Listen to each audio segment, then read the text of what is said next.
TMC तुष्टीकरण में लगी हुई है। आप मुझे बताइए, क्या वोट बैंक इंसान से भी बड़ा हो सकता है क्या? क्या ये तुष्टीकरण मानव धर्म से भी बड़ा हो सकता है क्या? साथियों, अब एक नया बात लेकर के आए हैं वोट के भूखे लोग। अब दो चरण में उनकी दुनिया डूब चुकी, तो खुलेआम एक नया खेल लेकर के आए हैं और पढ़े लिखे कांग्रेस का खासम खास परिवार उसका प्रवक्ता है। अब ये कहते हैं मोदी के खिलाफ वोट जिहाद करो। जिहाद क्या होता है ये हमारे देश के लोग भली भांति जानते हैं। हमारे देश में दशकों से ये वोट जिहाद का खेल पर्दे के पीछे चलता था, चुपचाप चलता था। पहली बार वो इतने हताश और निराश हो चुके कि खुलेआम अब वोट जिहाद की सार्वजनिक माइक पर घोषणा कर रहे हैं। इसलिए वोट जिहाद की इस अपील पर कांग्रेस का शाही परिवार चुप है।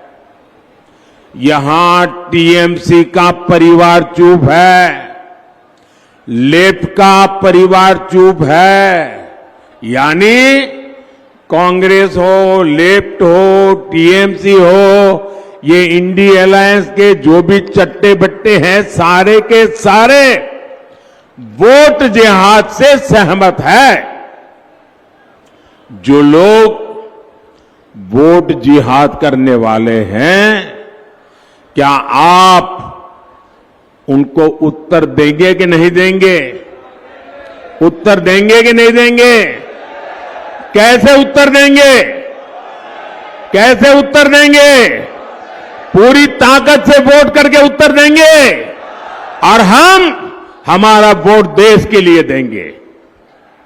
हम प्रतिक्रिया नहीं करते हैं, हम विकसित भारत के लिए वोट करेंगे।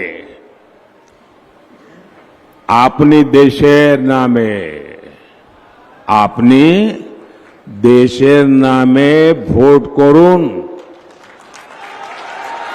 विकसित भारतेर जन्नो भोट करुन।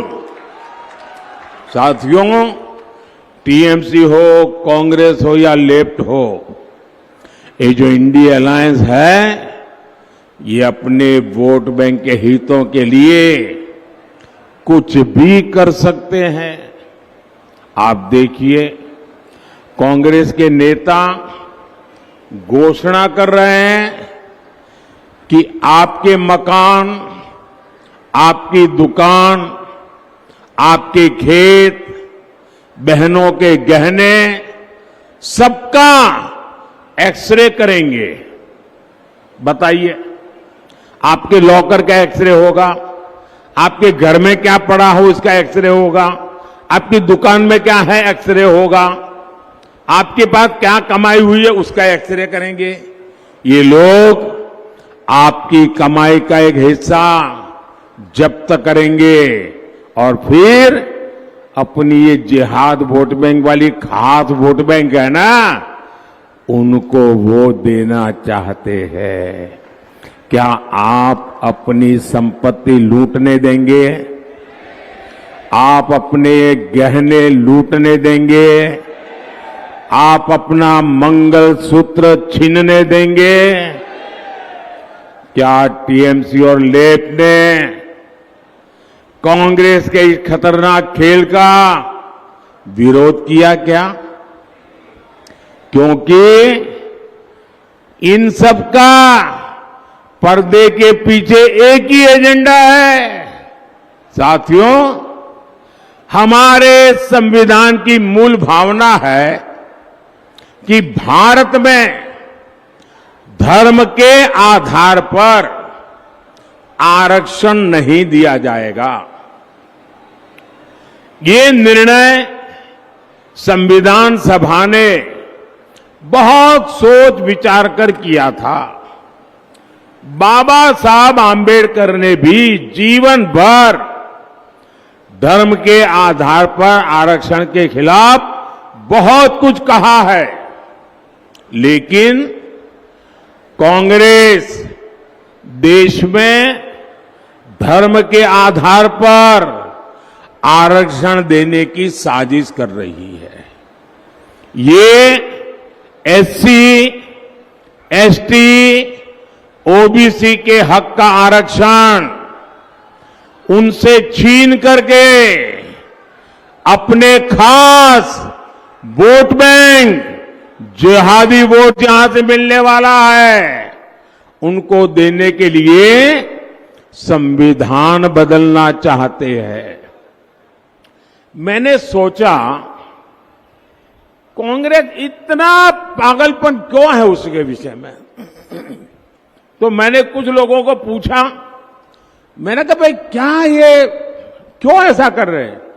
बोले उनका सीधा सीधा हिसाब है कि वो अब दलितों को, आदिवासियों को और ओबीसी उनको जबरदस्त सजा करना चाहते हैं।